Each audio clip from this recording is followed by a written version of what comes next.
बिस्मिल्लाहिर्रहमानिर्रहीम। आज हम लोग स्टार्ट करने लगे हैं जी 7.1 का एक्सरसाइज 7.1 का क्वेश्चन नंबर 7, जो कि हमारे पास find H such that A B C are collinear. उसने कहा है कि अगर आपके पास ए बी सी कोलिनियर हो तो आपने एच फाइंड करना है। अब हमें पता है कि कोलिनियर कब होते हैं। ये मैं इधर लिखूंगी the points A B and C are collinear if अगर, ये मैं एक डिटर्मिनेंट बना रही हूँ जिसका, अब इसमें वैल्यूज मैं कैसे लिखूंगी वो मैं आपको बताती हूँ। अगर ये इक्वल हो जीरो के, ठीक है। अब हमारे पास पहला क्या है, ए है, बी है और सी है। तो सबसे पहले मैं ए की वैल्यूज लिखूंगी इधर -1 और एच, -1 और एच मैंने इधर लिख दिया। अब सेकंड बी का क्या है जी 3 और 2, सी का क्या है 7 3। अब ये लास्ट वाली लाइन हमारे पास रह गई है, तो इधर हमने 1 1 और 1 लिखना होता है, ठीक है। ये इस तरह से इसको लिखने का तरीका आपने याद रखना है। अब हमने क्या करना है कि हमने जो रो 1 है, ये रो 1 है जिसमें एच आ रहा है, क्योंकि फाइंड तो हमने एच ही करना है ना, जिसमें एच आ रहा है इसको हमने एक्सपैंड करना है। अब एक्सपैंड कैसे करते हैं वो मैं आपको बताती हूँ। इधर मैं लिखूंगी एक्सपैंडिंग बाय फर्स्ट रो, ठीक है। क्योंकि फर्स्ट रो को मैं एक्सपैंड कर रही हूँ इसलिए मैंने इधर लिखा है कि मैं रो फर्स्ट को एक्सपैंड कर रही हूँ। अब हमने क्या करना है, सबसे पहले हमारे पास इधर क्या है जी -1 फर्स्ट रो में, -1 मैं लिख दूंगी इधर। अब उसके अंदर, अब ये इस तरह से करना है, -1 इधर है, ये वाला कॉलम और ये वाली रो आपने इग्नोर करनी है। जिसपे -1 जो हमने पहला एलिमेंट लिया होगा उसको, उसके कॉलम को और इसकी रो को इग्नोर करते हैं, ठीक है। अब आपने क्या करना है, किस किस को, ये हमारे पास है जी ये खत्म, और साथ ही इसके ये भी खत्म हो जाएगा, ठीक है। इस तरह से मैं आपको बताना चाह रही हूँ। अब हमारे पास पीछे क्या रह गया 2 3 1। अब आपने 2 को मल्टीप्लाई करना है 1 के साथ, 2 1 जा, ये देखिए 2 मल्टीप्लाई 1, और दरमियान में जो आपने लिखना है, अब 3 को मल्टीप्लाई 1 के साथ करेंगे लेकिन दरमियान में कुछ तो आएगा प्लस या माइनस, तो वो आपने हमेशा माइनस ही लिखना है। अब 3 1 जा, ये इस तरह से, ठीक है। फर्स्ट एलिमेंट को हमने एक्सपैंड कर लिया, अब सेकंड को करते हैं। अब नेक्स्ट हमने किसको एक्सपैंड करना है, रो 1 में नेक्स्ट क्या आ रहा है एच। अब हमने नेक्स्ट वाले के साथ जो सेकंड वाला एलिमेंट हम एक्सपैंड करते हुए लिखते हैं उसके साथ लिखते हैं जी माइनस। इसके साथ होता प्लस है लेकिन इसके साथ माइनस था इसलिए मैंने माइनस लगाया। अब अगर मैं इसके साथ अगर प्लस लिख दूं, ये देखिए होता है, इस फर्स्ट वाले के साथ प्लस होता है, सेकंड वाले के साथ माइनस होता है, थर्ड वाले के साथ फिर प्लस होता है। अब इसके साथ प्लस है लेकिन इधर माइनस है, तो प्लस माइनस माइनस ही हो जाना था, इसलिए मैंने इधर माइनस ही लिखा था, लेकिन अब आपको समझाने के लिए मैंने दोबारा लिख दिया, ठीक है, प्लस। तो अब देखिए हमने क्या करना है, एच को एक्सपैंड कर रहे हैं, ये एच है जी, ये एच वाला इग्नोर, और ये फर्स्ट वाली रो आपने इग्नोर करनी है, ठीक है। अब इसको कैसे लिखूं मैं, देखिए मैं कुछ और ट्राई करती हूँ। आप देखेंगे ये इस तरह से, ठीक है, ये फर्स्ट वाली रो और ये एच सेकंड वाली कॉलम में आ रहा है, तो ये सेकंड वाले कॉलम को भी आपने फिलहाल इग्नोर कर देना। अब देखिए इसमें हमारे पास क्या रह रहा है जी, क्या बच गया। अब इसको हम क्या करते हैं, मल्टीप्लाई क्रॉस मल्टीप्लाई करते हैं ना, तो 3 को 1 के साथ मल्टीप्लाई करेंगे, 3 मल्टीप्लाई 1। अब दरमियान में हम क्या लिखते हैं, -7 को मल्टीप्लाई करेंगे 1 के साथ, 7 मल्टीप्लाई 1, ये इस तरह, ठीक है। ये एच भी एक्सपैंड हो गया। अब एच के बाद क्या आ रहा है रो 1 में 1, तो +1 लिखेंगे। मैंने पहले आपको बताया प्लस, फर्स्ट एलिमेंट के साथ प्लस लिखते हैं, फिर सेकंड के साथ माइनस, फिर थर्ड के साथ प्लस लिखते हैं, ठीक है। अब देखें हमने रो 1 और लास्ट वाला कॉलम इसको एक्सपैंड करना है, ठीक है। अब हमारे पास क्या रह गया जी 3 3 जा, 3 को 3 के साथ मल्टीप्लाई करेंगे, 7 को 2 के साथ, 3 3 जा 3 मल्टीप्लाई 3, दरमियान में माइनस, 7 2 ज़ा, ये इस तरह ये एक्सपेंड हो गया। अब इसको हम लिखते हैं और ये सारा इक्वल किसके है जी, 0 के, तो इधर आ जाएगा इक्वल 0। अब इसको करेंगे प्लस माइनस, -1, 2 1 ज़ा 2, -3 1 ज़ा 3, माइनस h उसी तरह, 3 1 ज़ा 3, -7 1 ज़ा 7, +1, 3 3 ज़ा 9, -7 2 ज़ा 14, इक्वल किसके है जी, 0 के। अब नेक्स्ट हमने इसका क्या करना है, ये एक्सपैंड हमने कर लिए। अब नेक्स्ट हम इसका क्या करेंगे जी, 2 में से -1 उधर ही है, 2 में से 3 को माइनस करें तो -1 ही रह जाएगा h।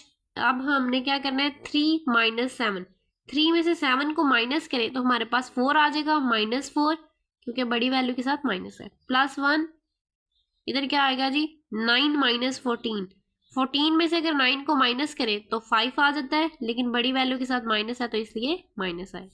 अब ये जो बाहर वाले इनको मल्टीप्लाई करना है, माइनस माइनस प्लस हो जाएगा, 1 1 ज़ा 1 हो जाएगा हमारे पास, माइनस माइनस इधर भी प्लस हो जाएगा, और h को जब 4 के साथ मल्टीप्लाई करेंगे तो 4h हो जाएगा हमारे पास, प्लस माइनस माइनस 1 5 ज़ा 5 ही होता है, इक्वल किसके है जी, 0 के।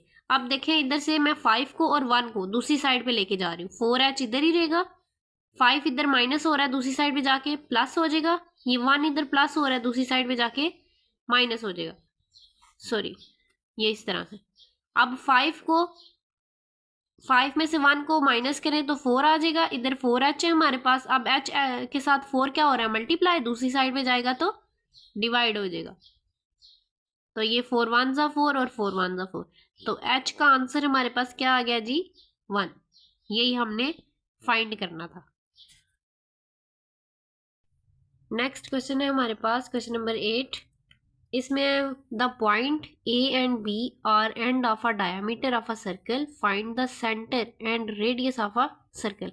उसने कहा है ये जो दो पॉइंट है ये डायमीटर ऑफ सर्कल है, आपने सर्कल का सेंटर एंड रेडियस फाइंड करना है, ठीक है।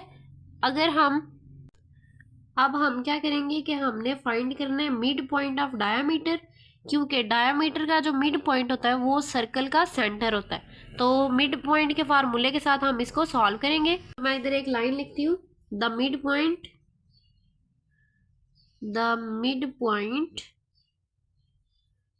Of diameter is centre of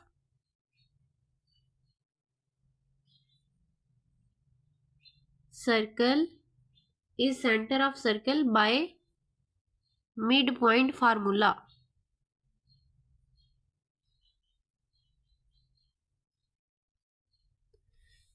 इधर मैंने क्या कहा है जी, मिड पॉइंट ऑफ डायमीटर जो क्या है, सेंटर ऑफ सर्कल ही है, तो हम मिड पॉइंट कैसे फाइंड करते हैं किसी भी चीज का, मिड पॉइंट के फार्मूले के साथ। तो इधर भी हमने मिड पॉइंट का फार्मूला यूज करके सेंटर ऑफ सर्कल फाइंड कर लेना है। ये मैं लिखने लगी हूँ जी, लेट m xm और ym be mid point of diameter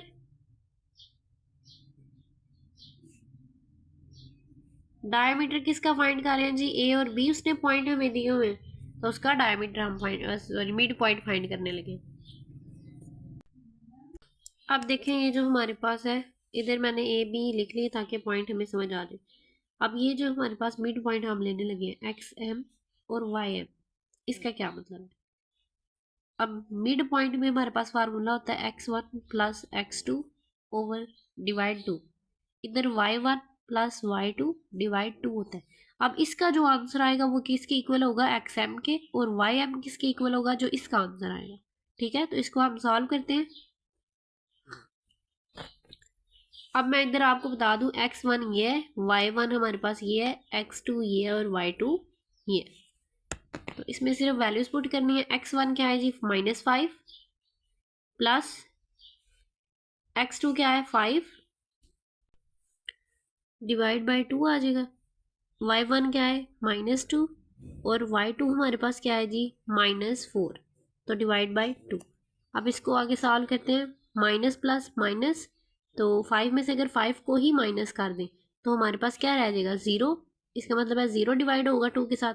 अब इधर प्लस माइनस माइनस, इधर भी माइनस है तो इधर भी माइनस मान जाएगा, माइनस माइनस फिर हमारे पास क्या हो जाएगा प्लस। 4 में हम 2 को प्लस करें तो हमारे पास क्या आ जाएगा जी 6। तो इधर हम क्या लिख सकते हैं 6 माइनस 6 लिखेंगे डिवाइड बाय 2। आप देखिए 0 के साथ कोई भी नंबर अगर डिवाइड होता है तो उसका आंसर हमेशा क्या आता है 0 ही आता है। तो इसका 0 और इसका क्या आएगा 2 1 ज़ा 2 और 2 3 ज़ा 6, तो इसका -3। अब ये जो पहला था इसका ये क्या था हमारे पास XM और YM क्या था जी -3।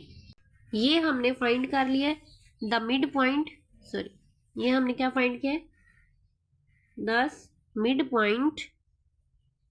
मिड पॉइंट फाइंड किया है किसका मिड पॉइंट ऑफ डायामीटर